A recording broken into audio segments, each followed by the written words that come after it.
प्रधानमंत्री नरेंद्र मोदी मंगलवार सुबह ब्रुनेई और सिंगापुर के दौरे के लिए रवाना हुए। दोनों देशों की यात्रा पर रवाना होने से पहले पीएम मोदी ने कहा कि सिंगापुर और ब्रुनेई हमारी एक्ट ईस्ट नीति और हिंद प्रशांत के लिए दृष्टिकोण में महत्वपूर्ण भागीदार है।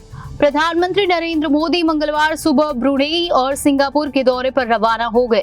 यह किसी भारतीय प्रधानमंत्री का पहला ब्रुनेई दौरा है। ब्रुनेई की यात्रा के बाद पीएम मोदी 4 सितंबर को सिंगापुर जाएंगे। ब्रुनेई रवाना होने से पहले प्रधानमंत्री मोदी ने भारत के एक्ट ईस्ट नीति और हिंद प्रशांत के लिए उसके दृष्टिकोण में महत्वपूर्ण भागीदारी करार दिया और कहा कि उनकी यात्रा से दोनों देशों के अलावा वृहद आसियाना क्षेत्र के साथ भी भारतीय साझेदारी और मजबूत होगी। पीएम मोदी ने कहा, जैसा कि हम अपने राजनयिक संबंधों के 40 वर्षों का जश्न मना रहे हैं, मैं सुल्तान हाजी हसनल बोलकिया और शाही परिवार के अन्य सदस्यों के साथ अपनी बैठक की प्रतीक्षा कर रहा हूं ताकि हमारे ऐतिहासिक संबंधों को कई नई ऊंचाइयों तक ले जाया जा सके।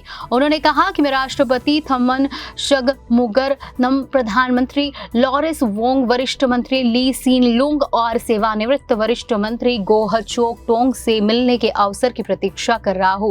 प्रधानमंत्री के अनुसार वो सिंगापुर के व्यावसायिक समुदाय के नेताओं से भी मुलाकात करेंगे। उन्होंने कहा, मैं सिंगापुर के साथ हमारी रणनीतिक साझेदारी, विशेष रूप से उन्नत विनिर्माण, डिजिटलकरण और सतत विकास के नए एवं उभरते क्षेत्रों में हमारी साझेदारी को और गहरा करने के लिए चर्चा की उम्मीद करता हूं।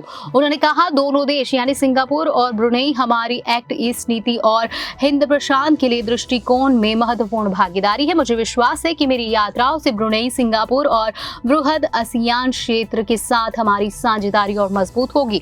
आगे उन्होंने कहा कि सिंगापुर दक्षिण पूर्वी एशियाई राष्ट्रों के संगठन आसियान में भारत का सबसे बड़ा व्यापारिक साझेदार है। ये प्रत्यक्ष विदेशी निवेश का प्रमुख स्रोत भी है।